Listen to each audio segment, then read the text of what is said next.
안녕하세요. 오늘도 사연살롱을 찾아주셔서 감사합니다. 저는 곧 70을 바라보는 할머니예요. 언제 이렇게 세월이 다 가버렸는지 지나온 인생이 모두 꿈 같기만 하네요. 저는 지방의 소박한 농가에서 자랐어요.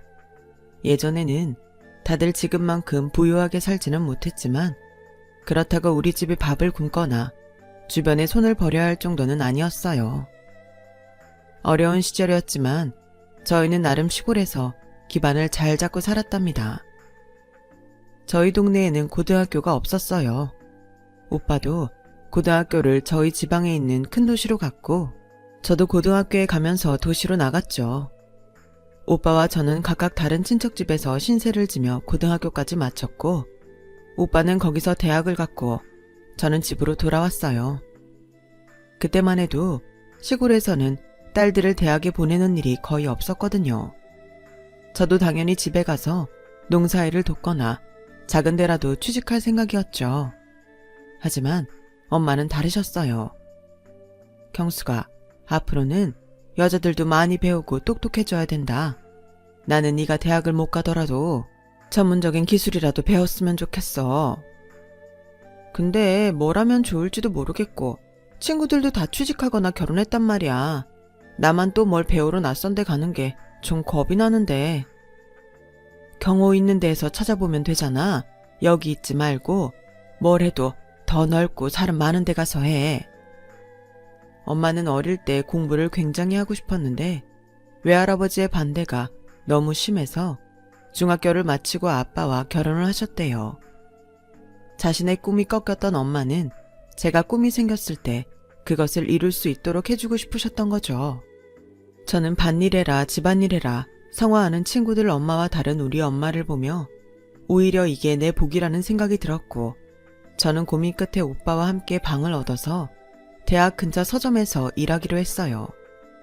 서점에 있다 보니 학생들이나 선생님 또 책을 좋아하는 사람들이 자주 왔죠. 어딘지 저와는 다른 세계에 있는 똑똑한 사람들 같아서 부럽기도 했어요. 그런데 가끔 화려한 차림의 예쁜 아가씨들이 와서 주인 아저씨한테 따로 부탁한 외국 서적들을 사가더라고요. 한 번은 너무 궁금해서 그게 뭔지 슬쩍 봤죠.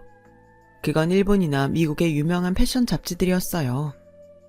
그 아가씨들은 패션을 공부하는 학생들이었고요. 저는 잡지에 나오는 예쁜 옷이며 액세서리를 보며 마음이 막 두근거리더군요.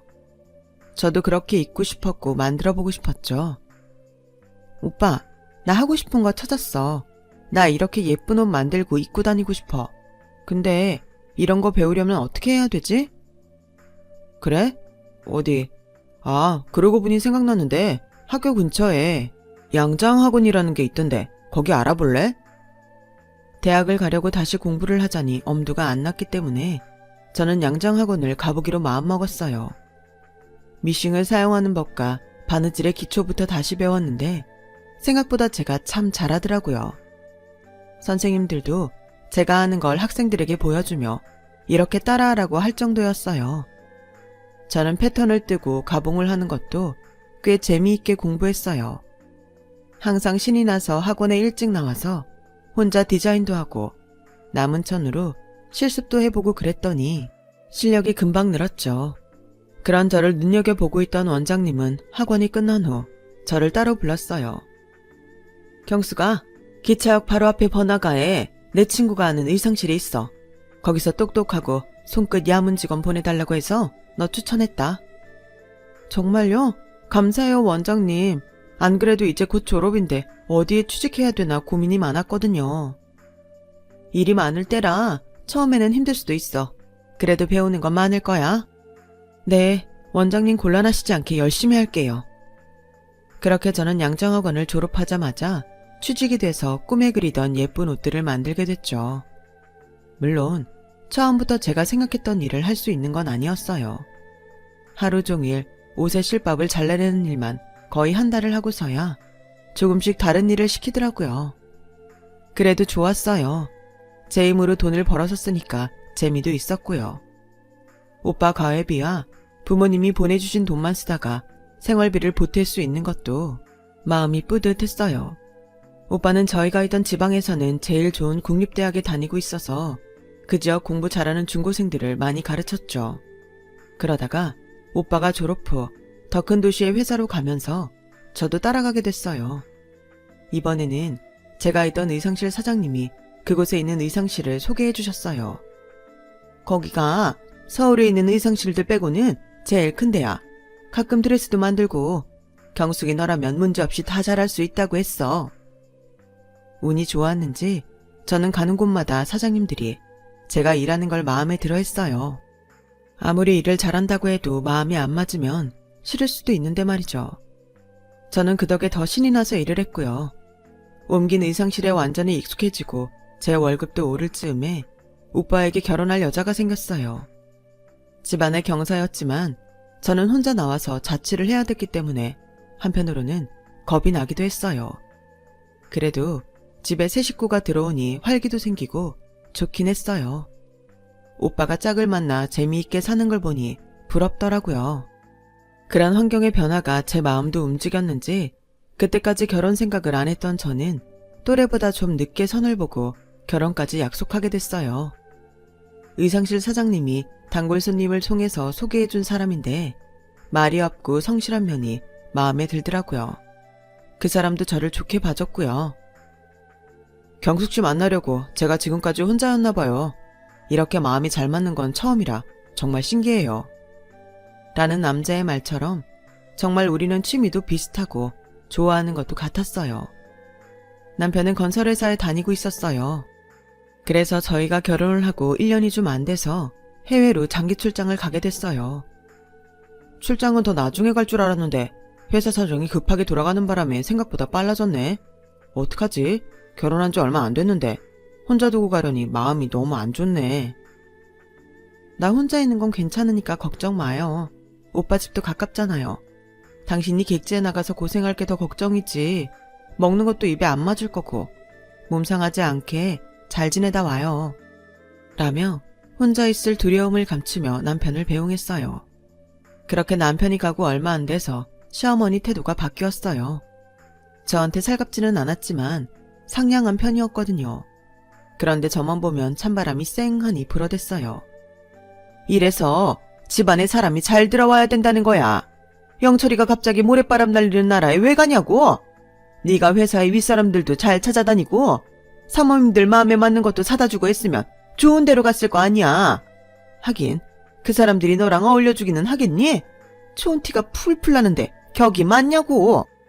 어머니, 제가 촌스러운 건 맞는데 그래도 그이 출장은 원래 가기로 돼 있던 게 앞당겨진 거라서요. 그러니까 왜 앞당겨지냐고. 10년도 더 후에 갈 계획이었다고 해도 없던 일로 만들었어야지. 라며 소리를 빽 지르더니 들고 있던 컵을 저한테 확 집어 던졌어요. 다행히 피하기는 했지만 유리 파편이 튀어서 손을 다쳤어요. 저는 너무 놀라서 덜덜 떨며 깨진 컵을 치우고 시어머니가 시킨 음식을 만들었죠. 제가 부엌을 다 치우고 갈 때까지 시어머니는 방에 들어가서 나와보지도 않았어요. 시아버지도 덩달아 저를 냉정하게 대하더군요. 남편이 옆에 없다고 이렇게 티가 나다니 너무 서럽고 눈물이 났어요. 저는 남편한테 오는 전화를 기다리는 게 일상이 돼버렸어요. 하지만 시댁에서 구박받는다는 이야기는 못하겠더라고요. 멀리서 고생하는 남편, 괜히 마음만 무거워질 테니까요. 시간이 갈수록 시어머니는 저한테 더 함부로 하셨고 저희 친정을 무시하는 말도 시도 때도 없이 해댔어요. 니네 엄마가 보낸 오빠라. 아무리 시골 논두렁에서 굴러도 그렇지 이렇게 감각이 뒤떨어지니? 내가 누구한테 사돈이라고 말이나 할 수 있겠니? 나 친구들 모임에서도 사돈 얘기 꺼내지도 못해. 너무 비교돼서. 너도 뭐 큰 의상실에서 일한다고 해서 세련된 줄 알았더니 지 엄마 아주 빼다 박았어. 나는 니네 엄마 손 탄 거 한 입도 못 먹는다. 그 냄새나는 시골에서 제대로 씻지도 않은 손으로 주물럭거렸을 거 아니야. 생각만 해도 구역질 난다. 이거 다 가져가라. 라며 엄마가 정성스럽게 보내주신 음식들을 통째로 쓰레기통에 버리기도 했어요. 저는 당장이라도 울음을 터뜨릴 것 같았지만 애써 참았어요. 저 사람들한테 우는 모습은 보여주기 싫었거든요. 그렇게 남편이 해외에 가고 1년이 좀 넘었을 때였는데 시어머니가 대뜸 저한테 1살도 안 된 신우의 아들을 맡기는 거였어요. 너 집에서 할 일도 없는데 놀면 뭐하니? 내 아들 돈이나 까먹잖아. 앞으로 네가 애 키워라. 우리 영선이 너무 힘들어서 요양 보냈다. 라며 기저귀 가방과 아이를 덜렁 내려놓고는 가버렸어요. 저는 너무 황당해서 신우이와 시댁에 전화를 해봤지만 아무도 받지 않았어요. 진짜 천정병력이 따로 없더군요. 갑자기 저한테 신우 아이를 키우라뇨. 너무 화가 나서 아이를 일단 보내야겠다 마음먹고 들쳐 업으려는데 아이가 울기 시작했어요. 작디 작은 아이가 얼굴이 빨개져서 우는데 너무 가엾고 안 됐더군요. 그래, 네가 무슨 죄가 있겠니? 넌 아무것도 모르는데. 저는 아이를 안아서 달래고 분유를 사다 먹이고 기저귀도 갈아줬어요. 신우는 그날 이후로 한 번도 본 적이 없었어요. 시어머니는 여전히 저를 불러다가 이것저것 부려먹었고요. 저는 아이를 업고 가서 그 집 5만 대를 다 청소하고 음식까지 해야 했어요. 돈도 안 받고 일해주는 도움이나 다름없었죠. 저는 그 힘든 시간을 착하고 다정한 남편을 다시 볼 생각만 하며 꾹 참고 견뎠어요. 하지만 저의 인내는 남편의 죽음을 알리는 소식으로 전부 부질없는 것이 됐죠. 남편은 건설 현장에서 사고로 목숨을 잃었다고 하더군요. 진짜 하늘이 무너진다는 말이 무슨 뜻인지 알겠더라고요. 남편 유해가 오고 장례식을 치르는 동안 저는 시댁 식구들이 하는 모진 말들을 수도 없이 들어야 했어요. 이게 다 너 때문이다. 잘나지 못한 네가 우리 집에 들어와서 생때 같은 내 아들이 이렇게 간 거야. 살려내. 내 아들 살려내. 거참.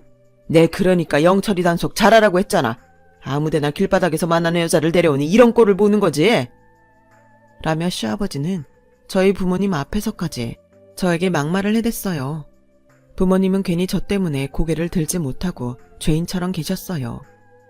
옛날 사람들인데다 시골에서만 살다 보니 시댁에서 하는 말들은 참아야 된다고만 생각하는 순박한 분들이셨거든요. 그런데도 시누이는 코빼기도 보이지 않았어요. 물론 그때는 그런 걸 신경 쓸 여유도 없었는데 나중에 장례가 다 끝나고 생각해보니 자기 아들까지 맡겨놓은 사람이 안 보이는 게 너무 이상하더라고요. 어머니, 근데 아가씨는 왜 장례식도 안 오신 거예요? 아직도 몸이 안 좋아서 요양 중이에요. 네가 왜 영선이 일에 신경 쓰니? 뭐라도 돼? 아무리 그래도 오빠 장례식에도 안 오고 애기 보러도 한 번을 안 오잖아요. 네가 지금 영선이 애 봐준다고 유세하는구나. 너 참 웃기는 애다. 야, 됐어. 이제 말해봤자 내 입만 아프지. 너 이제 안 와도 되니까 오지 마. 네? 그게 무슨 말씀이세요? 못 알아들어. 오지 말라고. 영철이도 없는데 네가 우리랑 무슨 상관이니? 그럼 아이는 오늘 여기 두고 가야 돼요? 아이 옷이랑 물건 하나도 안 챙겨왔는데.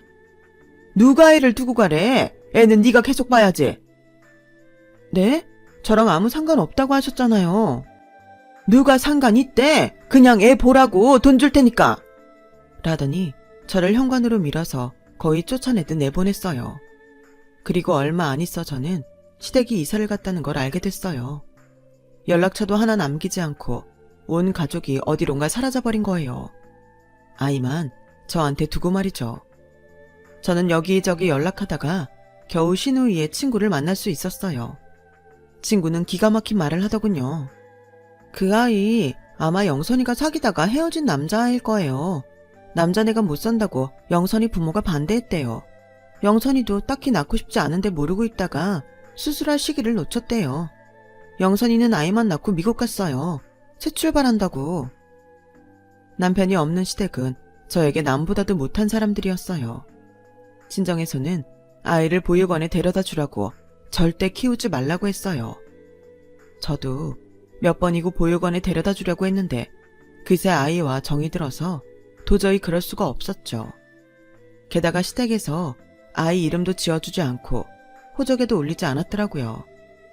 저를 볼 때마다 방긋 우는 아이를 보며 제가 키워야겠다 결심했어요. 어차피 남편 아닌 다른 남자는 다시 만날 생각도 안 했거든요. 시댁은 믿고 싫었지만 남편은 여전히 제게 너무 좋은 사람이었으니까요. 저는 아이에게 준호라는 이름을 지어주고 제 호적에 올렸어요. 친정 부모님도 오빠도 처음엔 펄펄 뛰었지만 아이를 보면서 측은한 마음이 들었는지 결국 받아주셨어요. 네 뜻이 정 그렇다면 우리가 뭐라고 하겠니? 근데 여자 혼자 아이 키우면서 사는 거 만만치 않을 거야. 알아, 엄마. 그래도 내가 선택한 길이니까 잘해볼게. 저는 보세옷을 납품하는 공장에 들어가서 일을 하게 됐어요. 그때는 이미 개인 의상실들이 다 사라지고 대기업에서 나오는 옷들이 시장을 전부 차지하고 있었거든요. 저는 대학을 나오지 않았기 때문에 좋은 회사 취직은 꿈도 꿀 수 없었어요. 제가 있는 곳에서 아이를 키우며 다닐 수 있는 데는 보세 옷 공장이 최선이었죠. 저는 준호를 정말 제 아들처럼 여기며 소중히 키웠어요. 안 그래도 아빠가 없다고 놀림을 받을 텐데 다른 걸로 기죽일 수는 없다고 생각해서 옷도 좋은 것만 입히고 용돈도 충분히 주려고 애를 썼죠. 제가 못 쓰고 못 입어도 아이는 다 해줬어요. 제 아들이다 생각하고요. 아들도 제 마음을 아는 건지 속도 한번 안 썩이고 공부도 잘했어요. 기특하게도 고등학교 때부터는 학교 졸업생들이 주는 장학금을 받아서 서울에 있는 좋은 대학 법학과에도 갔고요. 친정 식구들도 다 잘했다며 많이 기뻐해줬고 아들한테 선물도 많이 해줬어요. 입학식 때는 다 같이 서울에 올라가기도 했고요. 입학식이 끝나고 아들이 그러더군요. 엄마가 저 키우느라 고생 많이 하셨잖아요. 저도 엄마가 친엄마가 아닌 거 중학교 때부터 알았어요. 근데 할머니, 할아버지, 외삼촌 다 티도 안 내고 잘해주셨잖아요. 이제는 제가 호강시켜 드릴 거예요. 엄마, 힘든 일 그만해. 아이고, 말만이라도 너무 고맙다. 엄마 너 키우는 거 안 힘들었어. 너처럼 착하고 공부 잘하는 애가 또 어딨어. 라며 아들 손을 잡는데 눈물이 쏟아지더라고요. 아이 키운 공은 없다고 다들 그랬는데 제 아들은 제 마음을 다 알아주는 것 같았거든요. 아들은 대학에서도 공부를 잘했고 군대도 무사히 다녀왔어요. 졸업 후에는 학원에서 아르바이트로 학생들을 가르치며 사법고시 공부를 했죠. 아들은 2번 만에 시험에 붙었고 당당하게 변호사가 되었답니다. 아들이 들어가고 싶어 했던 변호사 사무실에 취직도 됐죠. 정말 꿈만 같은 날들이었어요. 저는 몸이 안 좋아져서 소일거리로 동네 아이들 봐주는 것도 못하고 병원에 자주 다니고 있었지만 걱정할 정도는 아니었어요. 그러다가 갑상선에 이상이 있다고 해서 대학병원 내분비과를 갔죠. 여자 선생님이 어찌나 상냥하고 사람 마음을 편하게 해주던지 다른 병원처럼 긴장도 안 되게 하고 좋더라고요. 저는 혹이 있지만 수술은 안 해도 될 것 같다고 해서 정기적으로 치료를 받고 약을 타러 다녔어요. 그런데 글쎄 아들 녀석이 가끔 저를 데려다 주러 왔다 갔다 하다가 그 의사 선생하고 사귀게 됐지 뭐예요. 결국 둘은 결혼을 약속한 사이가 됐어요. 저는 여자 집안에서 우리 집에 별 볼 일 없다고 반대하면 어쩌나 했는데 너무 좋으신 분들이라 걱정한 제가 바보처럼 느껴질 정도였어요. 정식으로 상견례 날짜를 잡고 준비를 할 때인데 갑자기 어떤 여자가 절 찾아왔어요. 바로 전에 아들을 놓고 미국 갔다던 신우이였어요. 내 아들 찾으러 왔어요. 이제 엄마인 척 그만하고 내 아들 내놔요. 저는 변하지 않은 그 집 식구들의 거만한 말투에 치가 떨렸어요. 1살도 안 된 갓난 아기를 떼어놓고 가서 지금까지 단 한 번 연락한 적도 없으면서 무슨 염치로 그런 말을 해요? 내 아들 내놓으라고요? 준호는 내 아들이에요. 키웠다고 자기 아들이에요? 낳은 건 엄연히 나라고요. 친엄마가 자기 아들 찾겠다는데 그걸 가로막으면 안 되죠. 천년이잖아요. 저는 할 말을 잃었어요. 이제 와서 다 키운 아들 빼앗기는 기분에 마음이 너무 아팠죠. 그러면서 집에 멋대로 쳐들어오더니 애를 싸구려로 막 키웠다느니 없는 집에서 자기 아들 고생시켰다느니 할 말 못할 말 막 하더군요. 그런 거 보니 시어머니하고 똑같더라고요. 시부모는 이제 돌아가셨을 테니 죽은 사람들 흉보지는 말자 하고 입을 닫았죠. 시누이는 기어이 아들이 다니는 변호사 사무실 주소와 전화번호를 알아냈어요. 먼저 전화를 했는데 아들과 통화가 안 되니까 직접 찾아간다고 나가더군요. 마음 같아서는 못 가게 하고 싶었지만 아들을 생각하면 또 그건 아닌 것 같았어요. 그래도 자기 친엄마인데 만나고 싶지 않겠어요? 저는 아들한테 전화도 못 해보고 혼자 속만 태웠어요. 그러다가 상견례 날이 되었어요. 시누이는 자기가 나가겠다고 저더러 오지 말라고 하더군요. 당연히 친엄마가 나가야 되는 자리 아니에요? 나 그날도 준호 만나서 이야기 많이 했어요. 그러니까 이제 우리 사이에 그만 끼어들어요. 저는 마음이 너무 서글퍼졌어요. 아들은 저한테 그런 말도 전혀 없었고 어제는 전화로 상견례 때 보자고 했거든요. 그새 마음이 변했나 싶어서 섭섭함에 눈물이 났죠. 그렇게 30분쯤 혼자 거실에 앉아 넋을 놓고 있는데 아들이 들어오더군요. 엄마, 여기서 뭐하고 있어? 이러다 늦겠다. 얼른 가자. 너 왜 여기로 왔어? 회사 끝나고 바로 가지 않고. 엄마 편하게 모시려고 왔지. 가자. 옷도 다 입고 화장도 다 했네. 근데 준호야, 너 친엄마가 가기로 했잖아.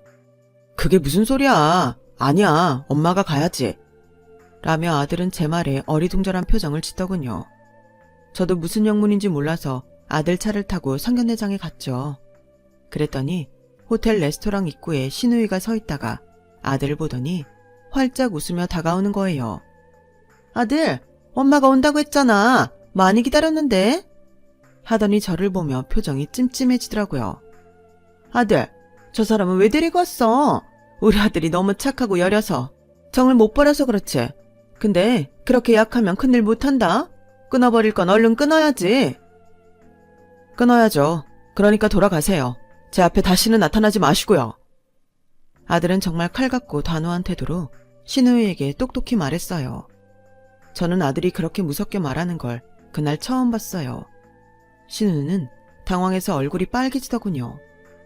무슨 소리야 아들. 이제 엄마가 왔으니까 엄마랑 살아야지. 그동안 갖지 못한 세월 이제부터라도 채워나가야 되잖아. 뭘 잘 모르시나 본데 저 변호사라서 뒷조사 같은 거 마음먹으면 금방 해요. 할머니, 미국에서 부자 남편 만나서 살다가 카지노로 재산 다 날렸다면서요. 근데 제 친부가 한국에서 잘 살고 있다는 걸 알고 왔는데 저를 찾아오면 재산 반을 주겠다고 했다면서요. 그러다가 제가 변호사가 된 걸 알고 아예 여기에 눌러 살기로 했고요. 할머니는 절 낳아주신 분은 맞지만 제 엄마는 아니에요. 제 엄마는 여기에 일생을 바쳐서 지금의 저를 만들어주신 이분이에요. 그러니까 이제 돌아가시고 다시는 엄마한테 얼씬도 하지 마세요. 한 번만 더 엄마 찾아와서 말도 안 되는 소리 하면 저 가만 안 있어요. 제 친부 옆에도 못 있게 다 퍼뜨릴 거예요. 시누이는 창백해져서 온몸을 덜덜 떨며 아들과 저를 붙잡았어요. 야, 그때는 내가 너무 어려서 어쩔 수 없었어. 내 인생이 어떻게 될지 모르잖아. 무서웠다고. 새언니, 저 좀 봐주세요. 준호 마음 좀 돌려주세요. 내가 평생 잘 모실게요. 네? 이러지 마세요. 엄마한테 쓸데없는 소리도 하지 말랬죠?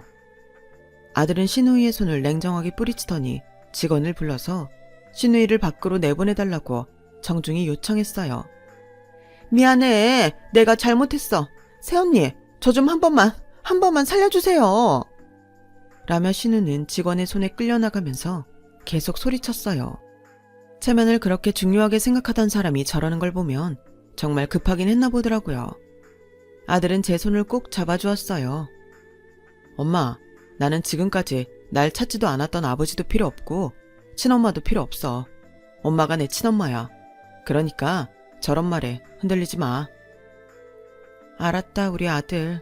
고마워. 저는 쏟아지는 눈물을 훔치며 아들의 손을 잡고 레스토랑으로 들어갔어요. 신우는 저를 찾아와 몇 번이고 자기가 갈 곳이 없다며 살려달라고 하더군요. 저는 아들을 생각해서 돈을 좀 줘서 어디든 있을 곳을 찾아보라며 보냈어요. 신우는 돈 봉투를 가만히 보더니 말없이 집을 나갔고 다시는 오지 않았어요. 그렇게 된 지 벌써 10년이 다 되어가네요. 신우는 지방 어디에서 살고 있다는 소식을 들었어요. 저는 아들 부부와 가까운 데로 이사를 와서 살고 있답니다.